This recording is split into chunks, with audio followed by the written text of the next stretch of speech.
আসসালামু আলাইকুম। আজকে আমরা ক্লাস 6 এর ম্যাথ দেখব। গণিত অনুশীলনী ১.২ এটা হচ্ছে তোমরা ১০ পেজের শেষে অথবা ১১ পেজে গেলেই পেয়ে যাবা। তো লাস্ট ক্লাস হচ্ছে আমরা ১ এবং ২ দেখেছিলাম। আজকে আমরা ৩, ৪, ৫, ৬, ৭ পর্যন্ত দেখব। তো ৩ এ বলছে দেখো নিচের কোন সংখ্যাগুলো নির্দেশিত সংখ্যা দিয়ে নিঃশেষে বিভাজ্য। মানে হচ্ছে আগে আমাদেরকে নিঃশেষে বিভাজ্য কি সেটা বুঝতে হবে। যখন একটি সংখ্যা মনে করো তোমার ১৫, এই সংখ্যাকে তুমি যদি ৩ দ্বারা ভাগ করো তাহলে কত হচ্ছে? এখানে হচ্ছে ৫ আর এখানে হচ্ছে ০। যখন এরকম ভাগশেষ ০ থাকে তাকে আমরা হচ্ছে বলি নিঃশেষে বিভাজ্য। ঠিক আছে? তাহলে ১৫টা কি? ১৫কে তুমি ৩ দ্বারা নিঃশেষে বিভাজ্য করতে পারছো। আবার মনে করো আছে এখানে ৪৫। ৪৫ সংখ্যাটিকে তুমি কি ৫ দ্বারা ভাগ করলে এটা কি নিঃশেষে বিভাজ্য হবে কিনা এটা বুঝবো কিভাবে? ৫ দিয়ে যদি আমরা ভাগ করি এটা, এখানে থাকছে ০ আর এখানে থাকছে হচ্ছে ৯।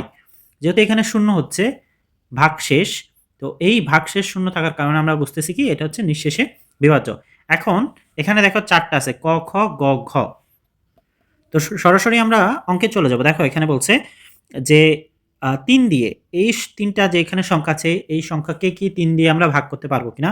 দেখো সংখ্যাগুলো বেশ বড়। প্রথমটা ৫৪৫কে ভাগ করা ইজি হলেও বাকিগুলো কঠিন। আবার এখানে ৪ দ্বারা নিঃশেষে বিভাজ্য কিনা, ৯ দ্বারা নিঃশেষে বিভাজ্য কিনা, ৬ দ্বারা নিঃশেষে বিভাজ্য কিনা। এখন নিঃশেষে বিভাজ্য কি মানে ভাগশেষ কি হবে? ০ হবে। বাট এগুলার বের করার একটা নিয়ম আছে। সেটা হচ্ছে খেয়াল রাখতে হবে। ঠিক আছে? সেটা হচ্ছে ৩ এবং ৯। ৯ এর ক্ষেত্রে ৩ এবং ৯ এর ক্ষেত্রে অঙ্কগুলোর যোগফলকে তুমি কি করবা? ৩ দ্বারা ৩ অথবা ৯ দ্বারা কি করতে হবে? ভাগ করতে হবে। যদি ভাগ করে সেটা নিঃশেষে বিভাজ্য হয় তাহলেই পুরো সংখ্যাটি ৩ বা ৯ দ্বারা তুমি ভাগ করতে পারবা। আর যদি ৩ বা ৯ দ্বারা নিঃশেষে সেটাকে ভাগ করা না যায় তাহলে পুরো সংখ্যাটি নিঃশেষে ভাগ করা যাবে না। মনে করো এখানে হচ্ছে আছে তোমার ৪, ২, ৩ আছে। এখন এই ৩টা সংখ্যার যোগফল কত? এটা হচ্ছে ৬, ৯। এখন ৯কে তুমি এই অঙ্কগুলোর যোগফল আমরা করলাম। এবার ৯কে তুমি কি করবা? ৩ দ্বারা যদি ভাগ করো তাহলে ৩ হচ্ছে। তার মানে এটা নিঃশেষে ভাগ করতে পারছো। আবার যদি তুমি ৩ দ্বারা না করতে চাও ৯ দ্বারা যদি করো সেক্ষেত্রেও দেখো নিঃশেষে ভাগ করতে পারছো। তার মানে এই যে সংখ্যাটি এটা হচ্ছে ৩ দ্বারাও বিভাজ্য আবার ৯ দ্বারাও বিভাজ্য। ঠিক আছে? এটা হচ্ছে একটা নিয়ম। এই একটা নিয়ম মনে রাখলে তুমি ক এবং ঘ নাম্বার পারবা। আচ্ছা, এবার আরেকটা নিয়ম সেটা হচ্ছে তোমাকে জানতে হবে। সেটা হচ্ছে ৪ এর নিয়ম। কত? ৪ এর নিয়ম। ৪ এর নিয়ম হচ্ছে একক এবং দশক যে সংখ্যা থাকে এখানে কত আছে? ৮৫৪২। এই যে একক এবং দশক সংখ্যায় ৪২, এই ৪২কে তুমি ৪ দ্বারা ভাগ করে দেখবা। যদি ৪ দ্বারা ভাগ যায় তার মানে পুরো সংখ্যাটাই কি হবে? ৪ দ্বারা নিঃশেষে বিভাজ্য করা সম্ভব। ২১৮৪ এই ৮৪ এই সংখ্যাটাকে তুমি ৪ দ্বারা ভাগ করবা। তারপর মনে করা হচ্ছে ৭৮৮৭ এই সংখ্যাটা প্রথম যে দুটো একক এবং দশক এটাকে হচ্ছে তুমি ৪ দ্বারা ভাগ করবা। তাহলে তুমি যদি সেটা হচ্ছে ভাগ করে মানে নিঃশেষে ভাগ করতে পারো তাহলে পুরো সংখ্যাটি নিঃশেষে বিভাজ্য যাবে। ঠিক আছে? এটা হচ্ছে কি ৪ এর নিয়ম। আচ্ছা, এবার ৬ এর নিয়মটা কি? ৬ এর নিয়ম হচ্ছে ৬ এর নিয়ম এটা হচ্ছে ২, ২ ও ৩ দ্বারা ৩ দ্বারা যদি নিঃশেষে বিভাজ্য হয়, যদি নিঃশেষে কি হয়? বিভাজ্য হয়। এখন আমরা কিন্তু ৩ এর নিয়ম উপরে কিন্তু দেখেছি, তাই না? এই যে ৩ এর নিয়ম উপরে দেখেছি। তাহলে ২ এর নিয়মটা কি? ২ এর নিয়মটা হচ্ছে যদি জোড় থাকে, যদি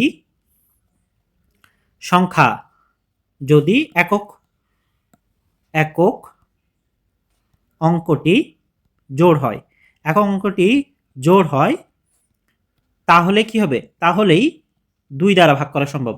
২ দ্বারা ভাগ সম্ভব। এখন মনে করা হচ্ছে ৭, ৮, ৯, ৭, ৫, ৭, এখানে আছে ৬। এই একক সংখ্যাটি কত? ৬। এটা কি? এটা হচ্ছে তোমার জোড় সংখ্যা। এই জোড় সংখ্যা থাকার কারণে আমরা বুঝতেছি যে পুরো সংখ্যাটি কি তুমি ২ দ্বারা ভাগ করতে পারবা। ঠিক আছে? আবার মনে করা হচ্ছে ৩, ৭, ৫, ১, ২, ৩, ৪ আছে। এই ৪ এই সংখ্যাটা কি? ৪ এর সংখ্যাকে তুমি ২ দ্বারা ভাগ করতে পারছো। তার মানে পুরো সংখ্যাটি কি হবে? ২ দ্বারা বিভাজ্য। তাহলে যখন ২ এবং ৩ এই উভয় দ্বারা কোনো একটা সংখ্যাকে তুমি নিঃশেষে বিভাজ্য করতে পারছো তার মানে সেই সংখ্যাটি কত? ৬ দ্বারা বিভাজ্য হবে। এটা হচ্ছে বেসিক নিয়ম। ঠিক আছে? এইবার আমরা সরাসরি অঙ্কে চলে যাব। আর এই বেসিক নিয়মটা না বুঝলে এই অঙ্ক করতে তোমার হচ্ছে বেঁধে যায়, ঠিক আছে, বুঝতে পারবে না, জাস্ট মুখস্থ হয়ে যাবে।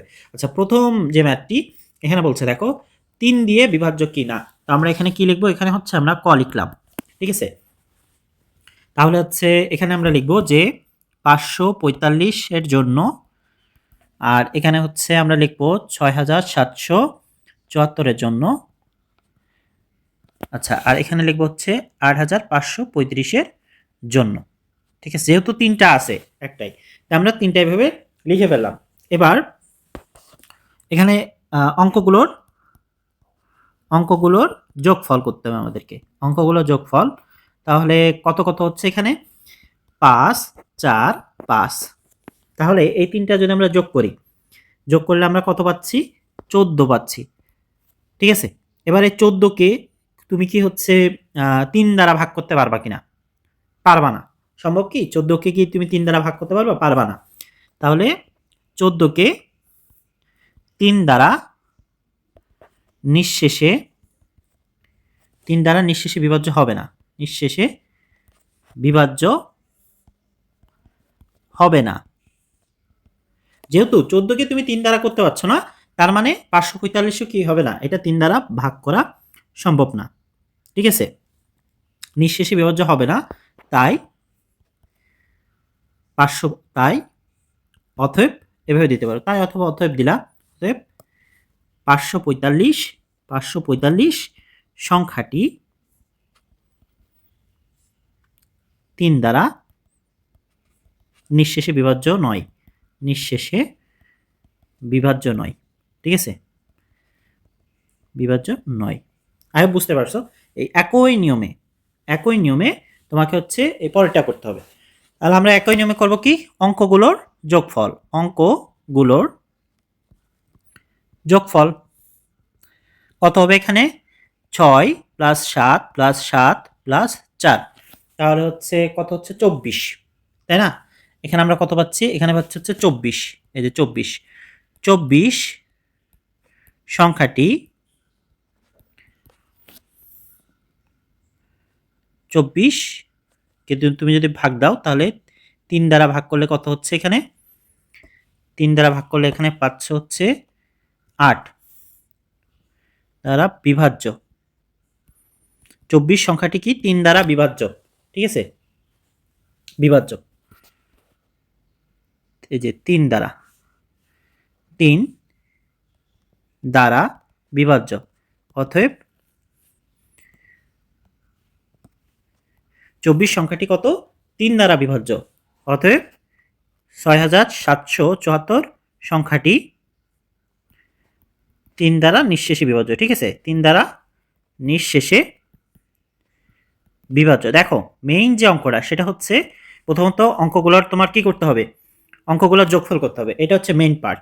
তারপরে হচ্ছে তুমি কি করবা, 3 দ্বারা ভাগ করবা ওই সংখ্যাটিকে, যোগফলকে কি করবা 3 দ্বারা ভাগ করবা, যদি ভাগ যায় তাহলে হচ্ছে তোমার পুরো সংখ্যাটি হচ্ছে কি হবে, 3 দ্বারা বিভাজ্য হবে, যদি ভাগ না যায় তাহলে হবে না। এটা হচ্ছে মেইন ফ্যাক্ট, মেইন নিয়ম। আর তুমি যে এখানে কি লিখলা এগুলো ম্যাটার করে না, ঠিক আছে। পরেরটাও সেম, সংখ্যাগুলোর যোগফল কত হবে, এই যে সংখ্যাগুলোর যোগফল এখানে কত হচ্ছে 8 + 5 + 3 + 5, এখানে যোগ করলে হচ্ছে তোমার 10, 21 হচ্ছে, কত 21। এবার আমরা লিখতে পারি কি যে 21 সংখ্যাটি 3 দ্বারা বিভাজ্য। এবার 21 সংখ্যাটি 21 ভাগ 3, 7 হচ্ছে, সংখ্যাটি 3 দ্বারা বিভাজ্য, নিঃশেষে বিভাজ্য লিখতে পারো বা বিভাজ্য লিখতে পারো, সমস্যা নাই। অতএব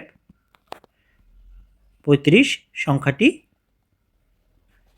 3 দ্বারা নিঃশেষে বিভাজ্য, ঠিক আছে, নিঃশেষে বিভাজ্য। মানে আমরা যেহেতু পুরোটা অঙ্ক করে আমাদের বের করতে অনেকটা সময় লাগবে, তাই আমরা সংক্ষেপে এটা হচ্ছে শর্টকাট নিয়মে আমরা বের করছি যে পুরো সংখ্যাটিকে আমরা ওই 3 দিয়ে ভাগ করতে পারবো কি পারবো না, ঠিক আছে। এটা হচ্ছে আমরা বুঝলাম। তো প্রথমটা হচ্ছে কি হয়েছে, প্রথমটা বিভাজ্য ছিল না, বাট পরের দুইটা কি হয়েছে, বিভাজ্য, নিঃশেষে বিভাজ্য। ঠিক আছে, এটা হচ্ছে আমাদের বেসিক নিয়ম। আচ্ছা, এবার আমরা গ নাম্বারটা করব। ঠিক আছে, গ। আচ্ছা, খ। নেক্সট হচ্ছে বলতেছে 4 দিয়ে 8542 বা 2184, 5274 এই সংখ্যাগুলোকে আমরা ভাগ করতে পারবো কিনা। তাহলে আবার আমরা লিখে ফেলবো কি, এই যে খ, সেম 8542 এর জন্য। ঠিক আছে, তারপর লিখবো হচ্ছে 2184 জন্য, তারপর লিখবো কত, 5274 জন্য। এখন যেহেতু আমাদের কি আমরা নিয়ম জানি যে 4 দ্বারা যদি কোনো সংখ্যাকে নিঃশেষে বিভাজ্য মানে হবে কিনা সেটা জানার জন্য আমাদের কি করতে হবে, এই যে প্রথম যে একক এবং দশক সংখ্যা, এই সংখ্যাকে আমাদের 4 দ্বারা ভাগ করে দেখতে হবে। যদি ভাগ করা যায় তাহলে সংখ্যাটা পুরোটা হচ্ছে 4 দ্বারা বিভাজ্য হবে, নয়তো হবে না। ঠিক আছে, তাহলে হচ্ছে এখানে লিখতে পারো যে সংখ্যাটির একক ও দশক স্থানীয় অঙ্ক, দশক অঙ্ক কত, 42, যা 4 দ্বারা বিভাজ্য নয়। বিভাজ্য নয়, তাহলে 42কে কি তুমি 4 দ্বারা কি ভাগ করতে পারবা? পারবা না। দেখো 42কে তুমি 4 দ্বারা ভাগ হবে না। 40 হচ্ছে, এখানে 10 হচ্ছে, 2 অবশিষ্ট থাকতেছে, হবে না। তাই এটাকে এভাবে লিখবা যে সংখ্যাটি একক ও দশাংশ অঙ্ক হচ্ছে 42, যা 4 দ্বারা বিভাজ্য নয়। অতএব 8542 সংখ্যাটি 4 দ্বারা নিঃশেষে বিভাজ্য হবে না। নিঃশেষে বিভাজ্য নয়, নিঃশেষে বিভাজ্য নয়। ঠিক আছে, আচ্ছা, এই গেল। এবার খ নাম্বার যেটা বলতেছে মানে পরের যে পার্টটা আর কি, 2184, সেম সংখ্যাটির একক ও দশক অঙ্ক কত হচ্ছে এখানে, 84, 84 যা 4 দ্বারা বিভাজ্য। সেটা কি, এই যে 84 ডিভাইডেড বাই 4, এখানে আমরা পাচ্ছি কত, 21। অতএব 2184 সংখ্যাটি, দেখো এখানে যেহেতু 4 দ্বারা তুমি ভাগ করতে পারছো, তাই পুরোটা সংখ্যাটা কি হবে, 4 দ্বারা ভাগ করা যাবে। সংখ্যাটি 4 দ্বারা নিঃশেষে বিভাজ্য। নিঃশেষে বিভাজ্য। ঠিক আছে, আচ্ছা, এবার পরবর্তী যে অঙ্কটা আছে সেটা হচ্ছে 5274। এটার ক্ষেত্রে কি হবে, সেম সংখ্যাটি একক ও দশক অঙ্ক বা সংখ্যা যাই লেখো কত, 74, যা, এবার বলো তো এই যে 74 যেটা আছে এটা কি তুমি 4 দ্বারা ভাগ করতে পারবা? পারবা না, যা 4 দ্বারা বিভাজ্য নয়। বিভাজ্য নয়, তাই অতএব তাই দিতে পারো বা কেটেও দিতে পারো, এটা সমস্যা নেই। অতএব 5274 সংখ্যাটি 4 দ্বারা নিঃশেষে বিভাজ্য নয়। ঠিক আছে, আচ্ছা, এটা আমরা বুঝলাম। আমরা এখানে কি দেখলাম যে এই যে 42, যেহেতু 4 দ্বারা এটাকে ভাগ করা যাচ্ছে না, তাই পুরো সংখ্যাটি কি নিঃশেষে বিভাজ্য নয়। এখানে 84 ছিল, 2184, এই 84 সংখ্যাটি 4 দ্বারা বিভাজ্য, যার কারণে এটা হচ্ছে আমরা বলতেই পারি যে 2184 হচ্ছে 4 দ্বারা নিঃশেষে বিভাজ্য। আর 5274, এই 74 যেটা একক এবং দশক এই অঙ্ক, এই অঙ্কটি কি 4 দ্বারা বিভাজ্য হচ্ছে না। ঠিক আছে, যার কারণে 5274 এটা ওভারঅল আমরা বলতে পারি যে 4 দ্বারা নিঃশেষে বিভাজ্য নয়। ঠিক আছে, আচ্ছা, এবার গ আছে, গ নাম্বার এবার কি 6, যেহেতু 6, তাহলে আমরা 6 এর ক্ষেত্রে আমরা জানি কি যে 6 থাকলে হচ্ছে সেটা 2 ও 3 দ্বারা ভাগ করতে হবে। যদি 2 এবং 3 দ্বারা যায় তাহলে আমরা বুঝবো যে সংখ্যাটি কি 6 দ্বারা ভাগ হবে। ঠিক আছে? আচ্ছা, আমরা এটা মুছে ফেলি এখন এই পার্টটা। তারপরে এখানে দেখো 3টা সেম ওইটার মতো নিয়মে দেওয়া আছে 3টা 2100 কত 84, তারপরে 1074, 7832 দেওয়া আছে। আচ্ছা, এবার আমরা এখানে লিখব হচ্ছে গ, এখানে হচ্ছে 2184 জন্য, ঠিক আছে। তারপরে তোমার 1074 জন্য, তারপর আমরা লিখব হচ্ছে 7832 জন্য, ঠিক আছে। আচ্ছা, লিখলাম। এবার আমাদের যেটা কাজ হবে সেটা হচ্ছে এটা দাগ টেনে নিই যাতে করতে সুবিধা হয়। আচ্ছা, এবার এই সংখ্যাটি আমরা 6 দ্বারা বিভাজ্য কিনা এটা বুঝবো কি করে, সেটা হচ্ছে 2 এবং 3 দ্বারা ভাগ যাবে কিনা। দেখো এখানে কত আছে 4 আছে, এখানেও কত আছে 4 আছে, এখানেও কত আছে 2 আছে। তাহলে আমরা এটা দেখে বুঝতে পারতেছি যে এটা 2 দ্বারা ভাগ যাবে। 3টার সংখ্যায় কি 2 দ্বারা ভাগ যাবে। তাহলে আমরা লিখতে পারি যে প্রথমত 2184 সংখ্যাটি জোড় হওয়ায়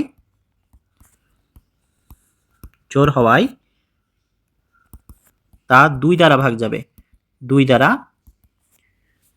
বিভাজ্য, 2 দ্বারা বিভাজ্য। আচ্ছা, এবার 2184 বা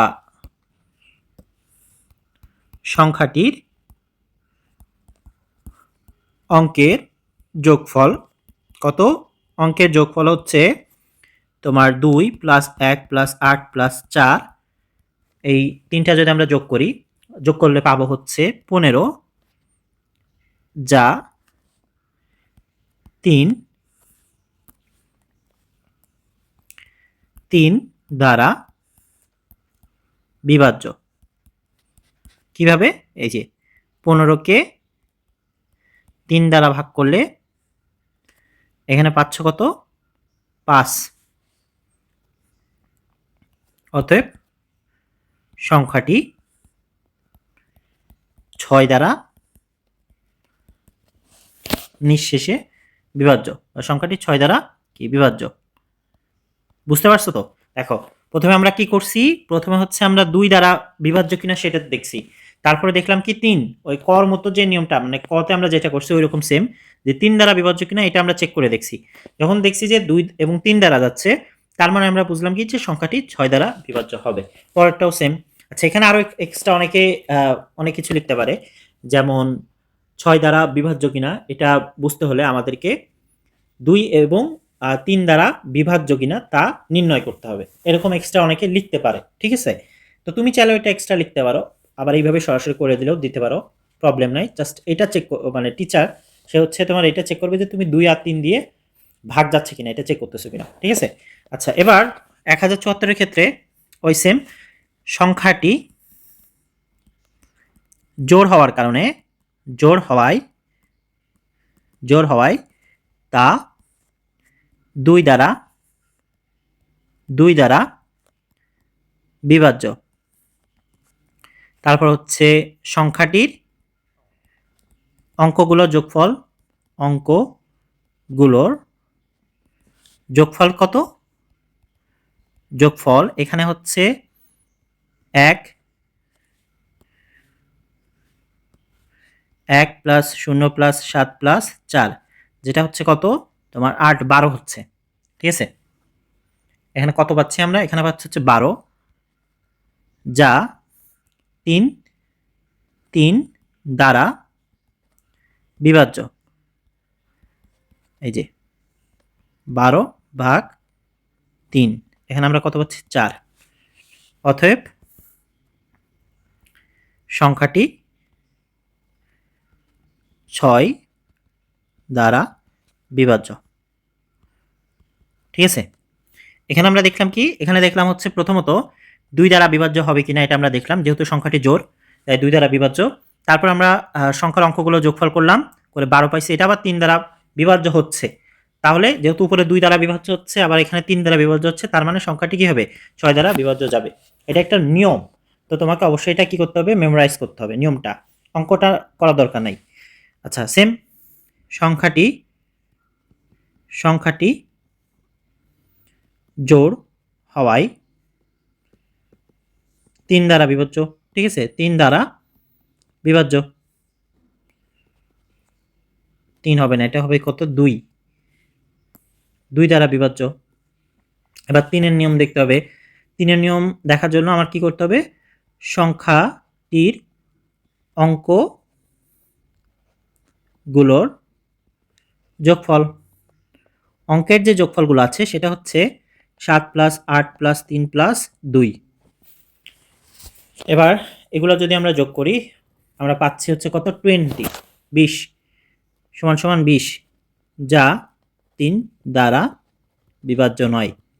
দেখো এখানে খেয়াল করো, যেহেতু 2 দ্বারা বিভাজ্য কিন্তু 3 দ্বারা বিভাজ্য নয়, মানে একটা দ্বারা বিভাজ্য হলে আর একটা দ্বারা বিভাজ্য না হলে সেই ক্ষেত্রে ওই সংখ্যাটি 6 দ্বারা বিভাজ্য হবে না। মানে 6 দ্বারা বিভাজ্য হতে হলে 2টা দ্বারাই তাকে ভাগ করতে হবে, বা সেটা 2টা সংখ্যা দ্বারাই সেটাকে হচ্ছে বিভাজ্য করা যাবে। ঠিক আছে, তাহলে আমরা বলতে পারি কি, যে সংখ্যাটি